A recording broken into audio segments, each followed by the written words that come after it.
सबके बीच उत्तर प्रदेश के मुख्यमंत्री हम सबके श्रद्धेय परम आदरणीय महंत योगी नाथ जी के मंच पर आसीन होने पर हम सब भारतीय जनता पार्टी और कन्नौज लोकसभा की ओर से हार्दिक अभिनंदन और वंदन करते हैं। मंच पर मंचस्थ हम आग्रह करते हैं अपने प्रत्याशी सांसद सुब्रत पाठक जी से वो आए और हम सबको अपना आशीर्वचन प्रदान करें। आदरणीय सुब्रत पाठक जी।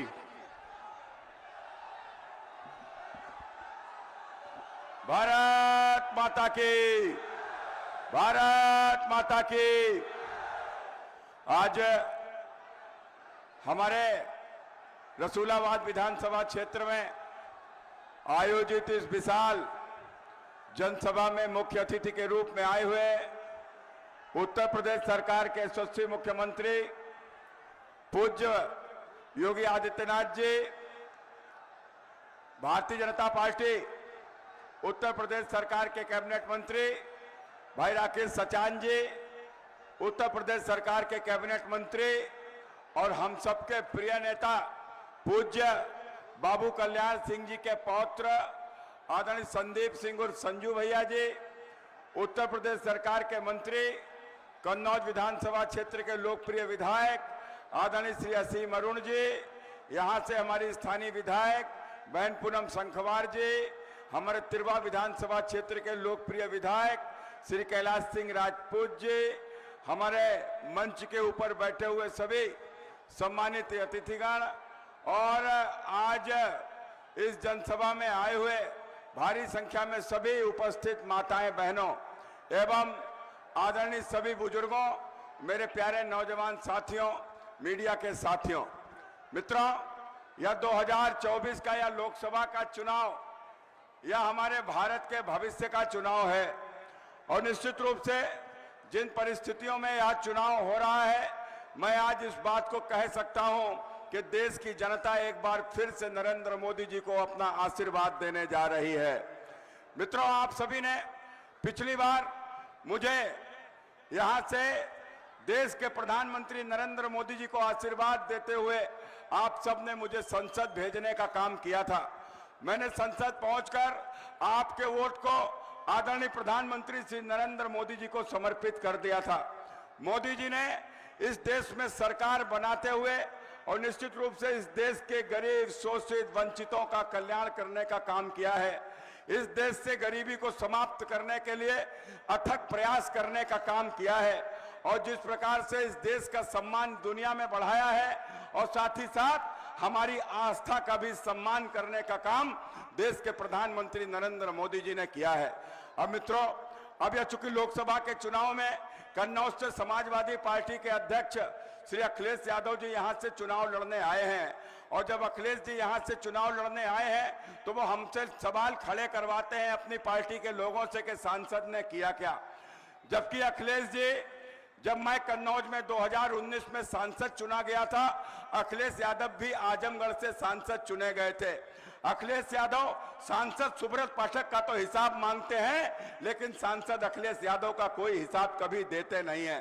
सांसद अखिलेश सुब्रत पाठक की तुलना मुख्यमंत्री अखिलेश यादव से करने की कोशिश की जाती है। अरे मुख्यमंत्री की तुलना तो मुख्यमंत्री से होती है, मुख्यमंत्री की तुलना हमसे क्यों करते हो? मुख्यमंत्री की तुलना करनी है तो हमारे महाराज जी से करिए अखिलेश जी, हमारे महाराज जी से करिए। उनके पैर के अंगूठे के बराबर भी नजर नहीं आते हो। अरे अखिलेश जी, तुमने क्या किया? तुमने क्या किया? सिवाय मुख्तार को पैदा किया, तुम्हारे अतीक को पैदा किया, बाबा जी ने उनको उल्टा लटकाने का काम किया, उल्टा लटकाने का काम किया। तुम्हारे मुख्यमंत्री रहते हुए जिस प्रकार से तुमने अराजकता को बढ़ावा दिया था, जिस प्रकार से गुंडे गांव गांव गली गली लोगों का जीवन दूभर कर दिए थे, गरीबों की जमीनों पर कब्जा कर लेते थे, किसी की ठिलिया पलट दी, मूंगफली वाले से मूंगफली छीन ली, सब्जी वाले का पैसा नहीं दिया, चाट वाले की चाट खाकर 2 कंटाप मार दिए, यह सब होता था। एक भला आदमी चौराहे से निकल कर जाता था और बैठा हुआ समाजवादी गुंडा जब तक शराब नहीं पी लेता था, जाने नहीं देता था। किस आदमी का सम्मान सुरक्षित रहता था?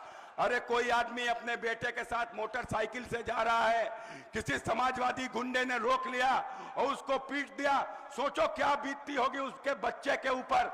इस प्रकार की यहाँ के ऊपर अराजकता हावी है, किस प्रकार की अराजकता समाजवादी पार्टी की सरकार में हावी थी।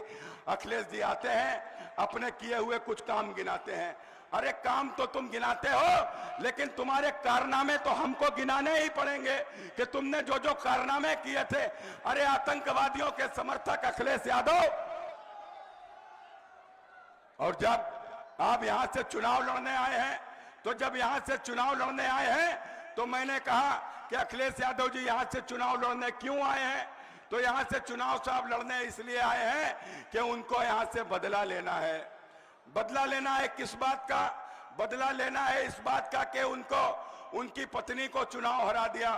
अब बताओ भैया, यह बदला लेना जिनकी नियति है। हमारे महाराज जी कहते हैं कि हमारी सरकार बनेगी, हम गरीब का मकान बनाएंगे, हम गरीब के घर तक जल पहुंचाएंगे, हम रोड बनाएंगे, एयरपोर्ट बनाएंगे, हम रेलवे स्टेशन बनाएंगे, हम आके विकास के काम करेंगे। और अखिलेश जी के लोग क्या कहते हैं कि हमारी सरकार आएगी तो हम सूची बनाएंगे, देख लेंगे, 10 तारीख के बाद देख लेंगे। अरे जिनका बदला लेना ही जिनकी नियति में हो, वो क्या मित्रों उनसे उम्मीद की जा सकती है? और जब कन्नौज में आए हो बदला लेने, तो बदला लेने किस बात का? कि इनकी पत्नी को हरा दिया। अब इनकी पत्नी को भैया किसने हरा दिया, जरा बताओ आप। न हमने भैया काहे हरा दिया, हमने काहे हरा दिया? मेरी कौन सी औकात है? हमारे पिताजी तो मुलायम सिंह थे नहीं, मैं तो आप ही के जैसे साधारण आदमी था, साधारण परिवार से निकल कर आया। न मेरे पिताजी को कोई जानता है, ना आपके पिताजी को कोई जानता है। जैसे आप साधारण वैसे मैं साधारण। अरे आपने ही लड़ा दिया, अब आप ही ने भैया डिंपल को हरा दिया। हमने क्या किया? हमने तो कुछ नहीं किया।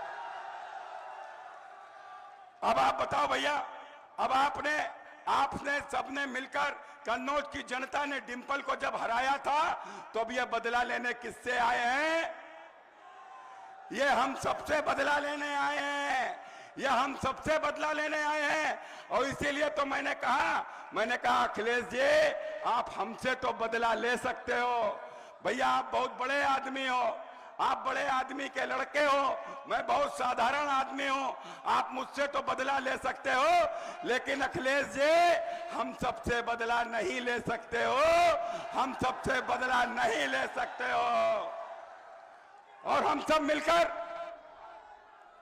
मिलकर फिर तुम्हारा डब्बा गोल करने वाले हैं, डब्बा गोल करने वाले हैं मित्रों। इसलिए मैं आप सबसे बस यही अपील करते हुए कि यह चुनाव भले ही कन्नौज में हो रहा है, लेकिन पूरे देश और पूरे उत्तर प्रदेश की निगाह कन्नौज में है। हर उस दंगे में मारे गए व्यक्ति की परिवार के वह कन्नौज की ओर आशा भरी नजरों से देख रहा है, जिसके कोई परिजन उत्तर प्रदेश में सपा की सरकार में हुए दंगे में मारा गया। मित्रों, उत्तर प्रदेश का हर वह व्यक्ति जिसकी जमीन पर कब्जा हुआ होगा, उत्तर प्रदेश का वो हर परिवार सपा की सरकार रहते जिसकी मां बहन के सम्मान के साथ किसी प्रकार का खिलवाड़ हुआ होगा, मित्रों वो हर व्यक्ति आज कन्नौज की ओर आंख उठाकर देख रहा है। हे कन्नौज वासियों, उत्तर प्रदेश से सदा सदा के लिए गुंडागर्दी को समाप्त कर दो, उत्तर प्रदेश से सदा सदा के लिए आतंकवाद के रास्ते को बंद कर दो, उत्तर प्रदेश से माफियावाद को उखाड़ कर फेंक दो मित्रों, उत्तर प्रदेश से हमेशा के लिए अराजकता बंद कर दो। कन्नौज वासियों, तुमने इतिहास लिखा है, तुमको इतिहास लिखने की आदत है। पिछली बार श्रीमती डिंपल यादव को हराया था, अब की गुंडों के सरदार अखिलेश यादव को भी हरा दो, अखिलेश यादव को भी हरा दो। बस यही अपील करते हुए 13 तारीख को, आने वाले 13 तारीख को भारी तादाद में घर से निकलना, मतदान केंद्र तक जाना, कमल की बटन दबाना, मोदी जी को फिर से देश का प्रधानमंत्री बनाना, यही अपील करके हुए मैं अपनी बात समाप्त करता हूं। बहुत बहुत धन्यवाद। नमस्कार। जय श्री राम। आदरणीय सांसद प्रत्याशी सुब्रत पाठक के उद्बोधन के बाद मंच पर मंचस्थ जिनके लिए हम सब निगाह बने हैं, जिन्होंने उत्तर प्रदेश की सरजमी को एक नया मानक स्थापन दिया है, ऐसे श्रद्धेय माननीय परम आदरणीय पूज्यपाद महंत आदित्य योगीनाथ जी से मैं सादर आग्रह करता हूं कि वो आए और हम सबको अपना पाथेय प्रदान करने की कृपा करें। आदित्य योगीनाथ जी माननीय। भारत माता की, भारत माता की, भारत माता की। वंदे वंदे वंदे। मंच पर उपस्थित प्रदेश सरकार में मंत्रिमंडल के मेरे सहयोगी श्री राकेश सचान जी, बाद में आना, अंतिम में आना, कोई दिक्कत नहीं। असीम अरुण जी, प्रदेश सरकार के मंत्री श्री संदीप सिंह जी, लोकप्रिय विधायक श्रीमती पूनम संखवार जी, लोकप्रिय सांसद और भारतीय जनता पार्टी के प्रत्याशी श्री सुब्रत पाठक जी, जिला प्रभारी कानपुर देहात से अशोक राजपूत जी, जिलाध्यक्ष कानपुर देहात मनोज शुक्ला जी, नगर पंचायत अध्यक्ष श्री राजेंद्र सिंह राजू जी, नगर पालिका अध्यक्ष जीजक अमित तिवारी जी, आज के इस पूर्व विधायक श्रीमती निर्मला संखवार जी, आज के इस चुनावी सभा में उपस्थित शंकरगंज झीझक के मेरे सभी उपस्थित बहन और भाइयों, आज मुझे बाबा धर्मगढ़ के इस पुण्य धरा पर आप सबके बीच में आने का अवसर प्राप्त हुआ है। मैं सबसे पहले इस पावन धरा को नमन करता हूं। 1857 के प्रथम स्वतंत्र समर में जिन अमर बलिदानियों ने देश की आजादी के लिए अपने आप को बलिदान किया था, ऐसे सभी अमर बलिदानियों को भी नमन करते हुए उनके श्री चरणों में श्रद्धांजलि अर्पित करता हूं। बहनों और भाइयों, लोकसभा चुनाव के चौथे चरण में परसों आपको मतदान करना है। अब तक के 3 चरण पूरे हो चुके हैं। आधा चुनाव संपन्न हो चुका है और बहनों और भाइयों, पूरे देश में एक स्वर से स्वीकार किया है कि फिर एक बार जैसे जैसे लोकसभा के चुनाव अलग अलग चरणों में पूरे हो रहे हैं, ऐसे ऐसे आवाज आ रही है कि अब की बार 400 पार। और झीझक के अंदर आपका उत्साह दिखाता है कि उत्तर प्रदेश का वह संकल्प पूरा होने वाला जो हमने मोदी जी को कहा है कि 80 लोकसभा सीट पर 80 कमल खिलेंगे और 80 कमल के उत्तर प्रदेश की माला मोदी जी के गले में पड़ेगी।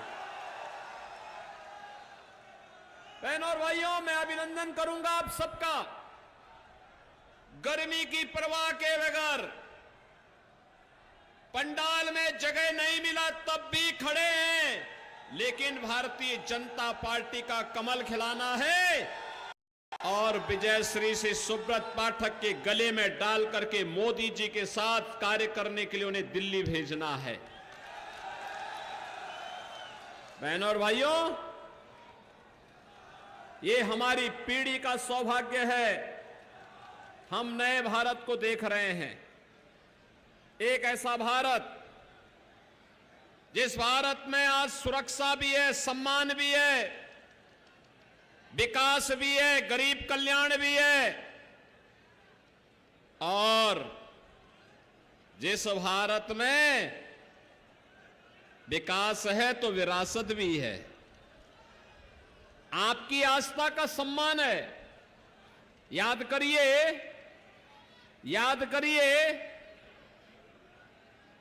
अयोध्या में राम मंदिर के लिए समाजवादी पार्टी गोली चलाती थी राम भक्तों पर, और भाजपा की सरकार आई, आज भगवान राम का भव्य मंदिर का निर्माण हो गया। मुझे एक बात बताओ, जीसस के कितने लोग थे जो लोग अयोध्या में अब तक दर्शन करके आ गए हैं? काफी बड़ी संख्या में लोग गए हैं। और मैं यहां पे कहूंगा श्रीमती पूनम संखवार जी से भी और श्री सुब्रत पाठक जी से भी कि चुनाव के बाद मौका निकाल करके एक बार दर्शन कराने के लिए इन लोगों को जरूर लेके चले जाइए थोड़ा। बहनों और भाइयों, एक नई अयोध्या का दर्शन हो रहा है। अरे ये लोग तो धन्य हुआ ही हुआ। दूसरे लोग में अपने पूर्वजों को बताने के लिए भी हम लोग कह सकते हैं कि आपकी आस को, आपके संकल्प को हमने अपनी आंखों के सामने, हमारे वोट ने उसको पूरा करने में योगदान दिया है। आप भी कह सकते हैं उन तक जब जाएंगे, ये जवाब देने के लिए आपके पास उस समय वक्त होगा। कह सकते हैं कि देखे आपका जो संकल्प था, उस संकल्प को हमने अपनी आंखों के सामने पूरा होते हुए देखा है, और इसमें हमारा भी योगदान है। आपका योगदान इस रूप में है क्योंकि भारतीय जनता पार्टी की दिल्ली और लखनऊ की दोनों सरकारों को आपके वोट से बनाने में योगदान मिला है। आपका वोट मिला है, तब सरकार बनी है। और इसीलिए अयोध्या में भगवान राम का जो भव्य मंदिर का निर्माण हो रहा हुआ है, प्रभु राम विराजमान हो गए। 500 वर्षों की अद्भुत घटना घटित हुई है।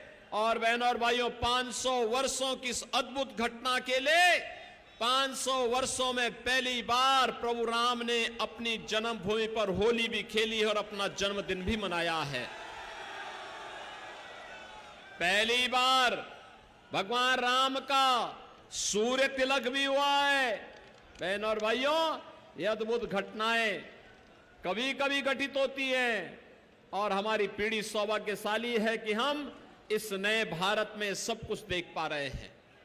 और इसीलिए मैं आज आपके पास आया हूं आपसे कहने के लिए कि ये नया भारत, बहनों और भाइयों, ये नया भारत केवल बोलता ही नहीं है, करके दिखाता भी है। करके दिखाता है। भारतीय जनता पार्टी ने कहा था ना कि रामलला हम आएंगे, मंदिर वही बनाएंगे। तब समाजवादी पार्टी के लोग राम भक्तों पर गोलियां चलाते थे ना। बोलते थे ना कि परिंदा भी पर नहीं मार सकता। इनके समय में अयोध्या में आतंकी हमला हुआ था ना, एक तरफ राम भक्तों पर गोली चलाएंगे और दूसरी तरफ आतंकवादियों के मुकदमों को वापस लेंगे। ये समाजवादी पार्टी का चरित्र है। कांग्रेस ने देश की सुरक्षा के साथ खिलवाड़ किया, समाजवादी पार्टी ने प्रदेश की जनता जनार्दन की सुरक्षा के साथ खिलवाड़ किया।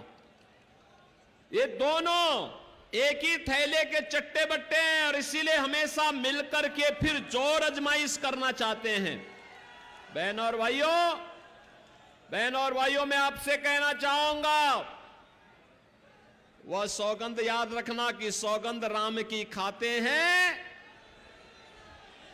यही खाते थे ना। आज तो पूरा हो गया है।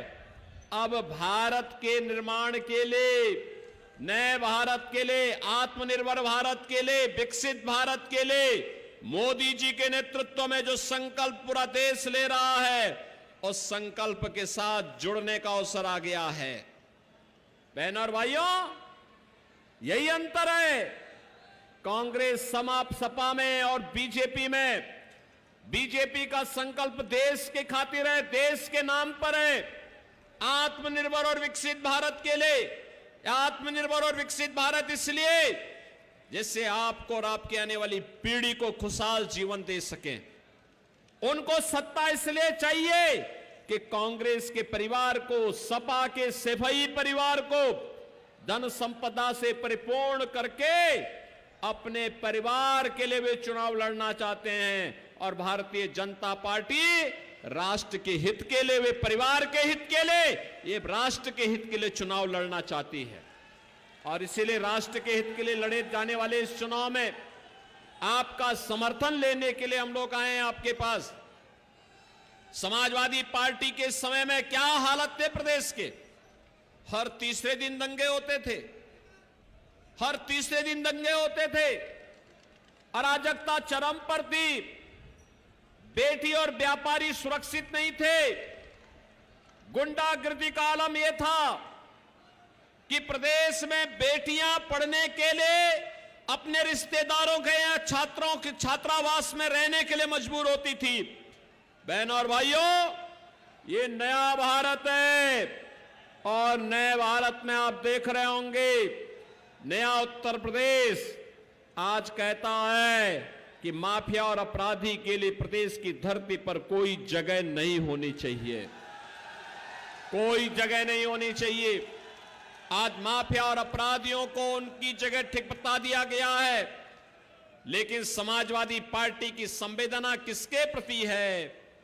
याद करिए, परम राम भक्त प्रदेश के पूर्व मुख्यमंत्री सरदेव कल्याण सिंह जी की मृत्यु होती है और कल्याण सिंह जी की मृत्यु होने पर समाजवादी पार्टी के राष्ट्रीय अध्यक्ष श्री अखिलेश यादव ने एक भी संवेदना के शब्द नहीं व्यक्त किए।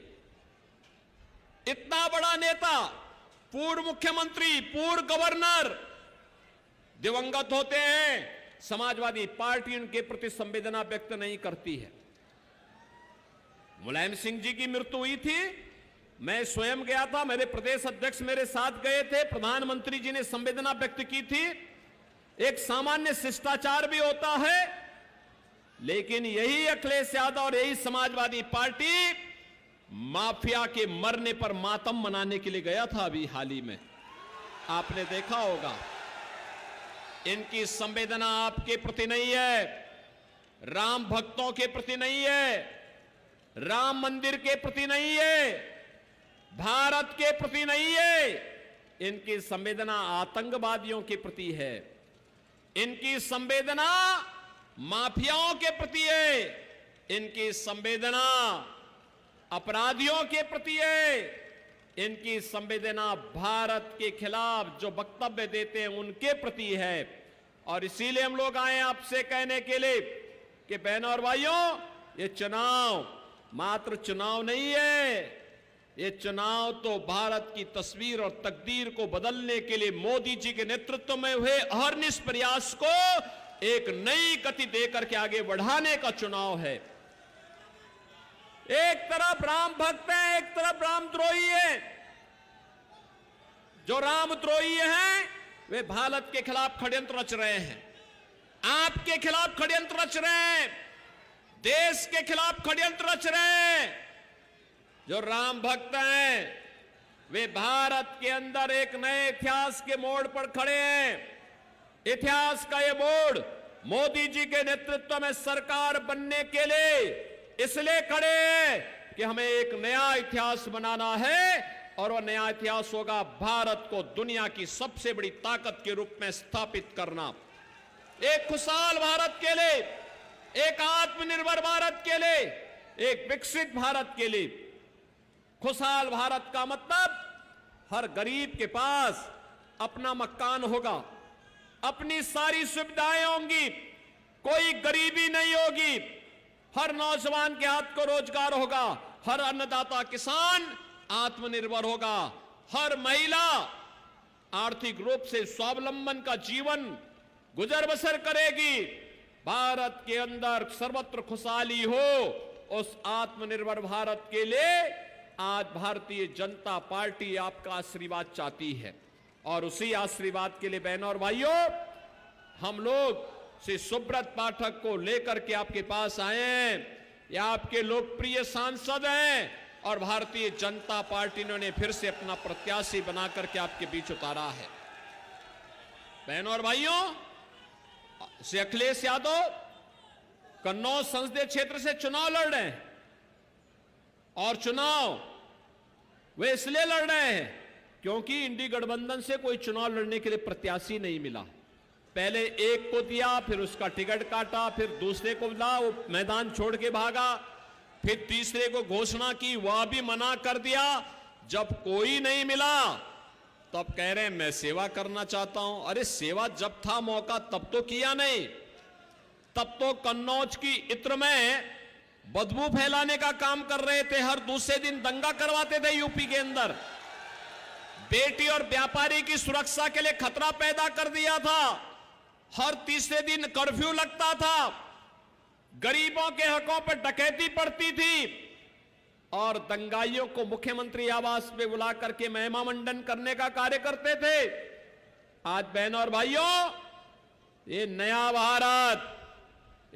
भारत का नया उत्तर प्रदेश आज दंगाइयों से और कर्फ्यू कर लगाने वालों के साथ कैसे निपटता है, ये तो आप भी देख रहे होंगे। प्रदेश भर में 7 वर्ष में कोई दंगा नहीं हुआ, कोई कर्फ्यू नहीं लगा, बेटी और व्यापारी सुरक्षित है और उत्तर प्रदेश विकास की मुख्य धारा के साथ जुड़ करके वन डिस्ट्रिक्ट वन प्रोडक्ट के माध्यम से हर जनपद की एक नई पहचान को वैश्विक मंच पर ले जाने का काम कर रहा है।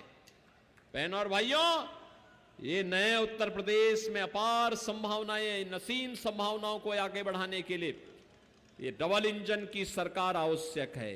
दिल्ली में मोदी जी के नेतृत्व में नया भारत अब आत्मनिर्भर और विकसित भारत बनेगा और मोदी जी के नेतृत्व में उत्तर प्रदेश भारत की इकोनॉमी के ग्रोथ इंजन के रूप में अपनी पूरी भूमिका का निर्वहन करेगा। इस देश से हम सब आपके पास आए हैं कि 80 के 80 लोकसभा जीतेंगे और इसके लिए आपका आशीर्वाद भारतीय जनता पार्टी के प्रत्याशी को चाहिए। आज चुनाव प्रचार का अंतिम दिन है, सायंकाल 6 बजे चुनाव प्रचार बंद हो जाएगा। बहनों और भाइयों, मैं इसीलिए आपसे कहने के लिए आया हूं, श्री सुब्रत पाठक जी को चुनाव विजयी बना करके भेजेंगे। सभी लोग मुझे एक बार हाथ खड़ा करके बताओ, आश्वस्त करो, सभी लोग भेजेंगे? सहमत हैं? सभी लोग सहमत हैं? लेकिन मेरा एक काम करो, करेंगे? वह कार्य है, चुनावी सभा कुछ देर में संपन्न होगी। इसके बाद आज और कल घर घर जाकर के जनता जनार्दन से अपील करना है। और वह अपील क्या करना है? पहले घर घर जाएंगे, स्वयं सुब्रत पाठक बनेंगे और घर घर जाकर के अपील करेंगे जनता जनार्दन से, कहेंगे हमें राम भक्त चाहिए, राम द्रोही नहीं चाहिए। बोलेंगे ना? हमें विरासत और विकास का समन्वय करने वाले लोग चाहिए और इसके लिए कन्नौज से सांसद सुब्रत पाठक बने और प्रधानमंत्री मोदी जी बने, यह आवश्यक है। इसके लिए कमल खिलाना है। कमल खिलाने के लिए कार्य करेंगे ना? तो इसी कमल खिलाने के लिए मैं आप सबसे अपील करूंगा, 13 मई को वोट पोल होने हैं और चुनाव के दिन पहले मतदान फिर जलपान। पहले 3 घंटे के अंदर ही 50% मतदान कर दीजिए। तैयार हैं? जाएंगे? हर व्यक्ति अपने साथ 2 अन्य परिवारों को मतदान स्थल पर लेके जाएंगे। तो बहनों और भाइयों, फिर मेरे साथ आप बोलेंगे, दोनों हाथ पकड़ के बोलेंगे, भारत माता की, भारत माता की, भारत माता की।